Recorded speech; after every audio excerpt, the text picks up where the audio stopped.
A paz do Senhor a todos. Estamos aqui hoje para falarmos sobre a nossa última lição desse trimestre, onde o tema será o cativeiro de Judá. Iremos fazer um breve resumo, mas antes disso nós queremos fazer os nossos agradecimentos, agradecer ao nosso pastor presidente, pastor Samuel Lima dos Santos, presidente da Adeplancei, agradecer também ao pastor Joiade, que é vice-presidente da nossa Adeplancei e é nosso consultor teológico também, ao pastor Tiago, que é terceiro vice-presidente da nossa Adeplancei e que tem contribuído muito, com esse trabalho de gravação e produção desse tão maravilhoso trabalho de mídia. Agradecer também ao diácono Gilson, que tem sido uma bênção também na edição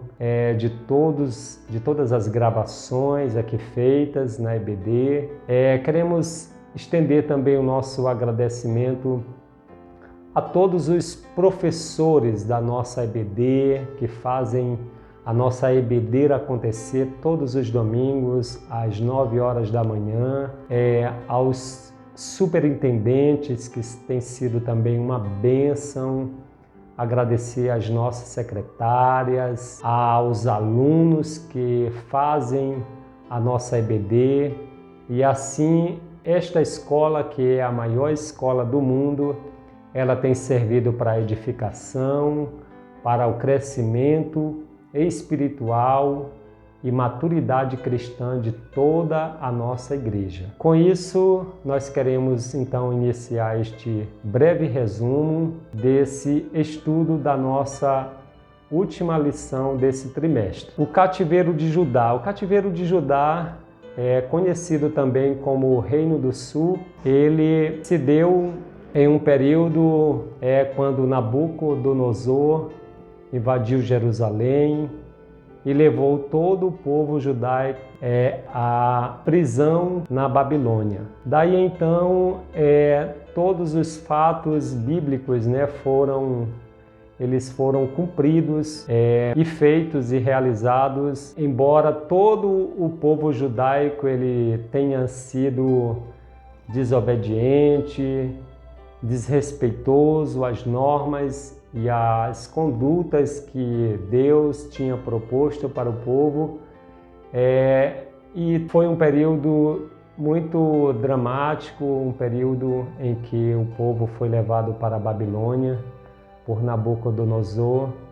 Nabucodonosor invadiu a Judá e assim aprisionou a toda aquela nação. E nós queremos destacar aqui que tivemos 4 reis: Joacás, Joaquim e Zedequias, que foi o último rei que foi posto por Nabucodonosor para reinar em Judá. E por não ter se rendido ao reinado de Nabucodonosor, o rei Nabucodonosor então assim decidiu invadir e sitiar Judá e levar a toda aquela nação aprisionada para a Babilônia.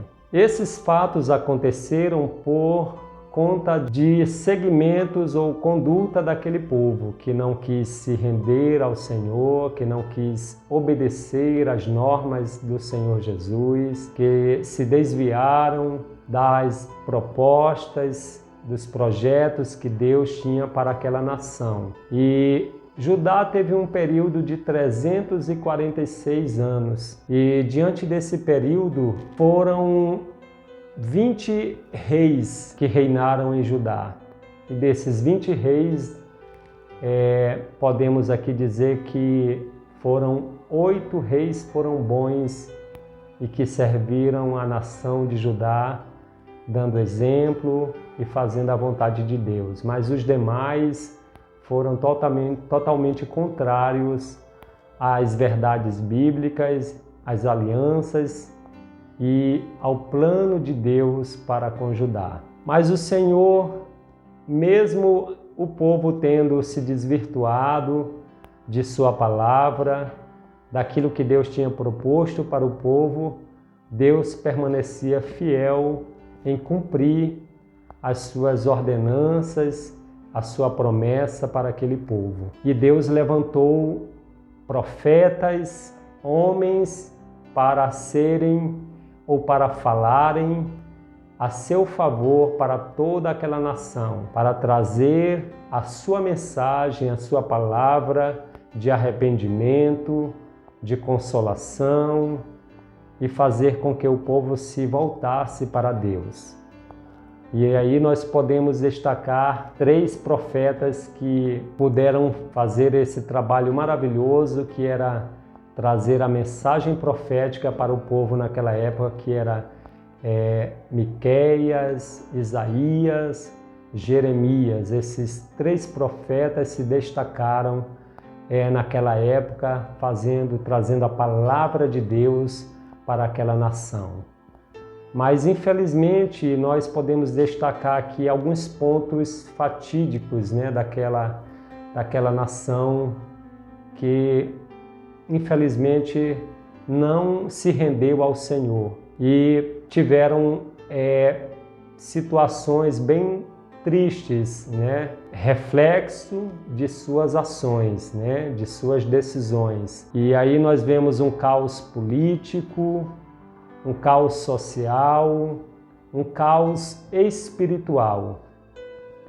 Um caos político porque a nação, os reis, a liderança daquela época era totalmente injusta para com o povo, era totalmente desonesta para com o povo, era totalmente a parte daquilo que Deus se propunha a fazer para o povo. E com isso trouxeram muitas consequências para aquela nação. E a nação sofreu estas ações de suas lideranças, e com isso também a nação ela se corrompeu por conta de não haver uma liderança espiritual, uma liderança que levasse o povo à presença de Deus. Um caos social porque a liderança daquela época também não se importava com as pessoas, com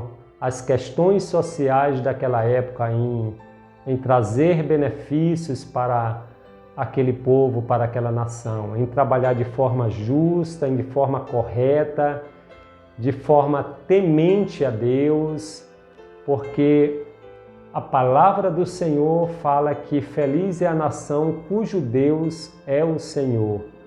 Quando uma nação ela se rende ao Senhor, quando ela se propõe a fazer a vontade de Deus, esta nação ela vai ter a bênção do Senhor, ela vai ter as riquezas do Senhor Jesus, riquezas estas espirituais, riquezas estas também materiais, porque Deus é um Deus que provê toda sorte de bênção para o seu povo, mas não era o que estava acontecendo com aquela nação. E devido a isso, a nação sofreu todo aquele impacto, né? E as suas consequências por não se renderem ao Senhor, por não terem a Deus como um Deus único e verdadeiro a quem a eles prestassem adoração. E vemos também o caos espiritual, onde a liderança daquela nação levantaram feiticeiros, né, apóstatas, pessoas que traziam palavras de falsidade bíblica, falsas profecias, profecias mentirosas para aquele povo, tudo isso em razão de uma liderança, para beneficiar uma liderança daquela época. E é aonde gera todo um problema, um pecado, quando nós nos afastamos das verdades bíblicas, quando nós entramos por este caminho de seguir a outros deuses, de adorar aos ídolos, que era o que estava acontecendo naquele período. E toda aquela aliança, aquela proposta que Deus havia feito para aquela nação estava indo por água abaixo por conta da desobediência e da falta de servidão a Deus daquela nação. É importante que nós, como pessoas, como nação, como servos do Senhor, coloquemos Ele em primeiro lugar na nossa vida. Que Deus seja o centro de tudo que formos fazer, porque a nossa época não é diferente.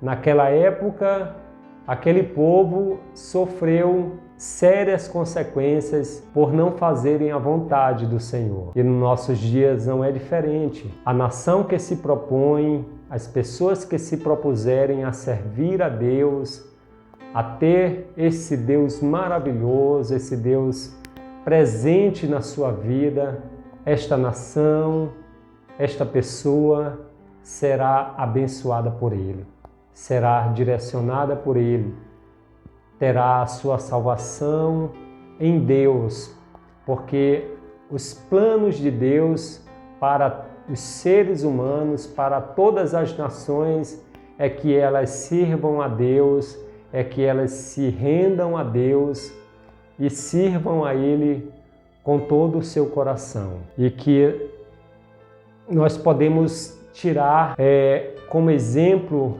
desta lição é que nós não podemos jamais nos afastarmos das promessas, das verdades bíblicas que o Senhor tem imposto para nós. Nós precisamos sempre servir a esse Deus, buscar a esse Deus enquanto podemos achar e invocá-lo enquanto Ele está perto.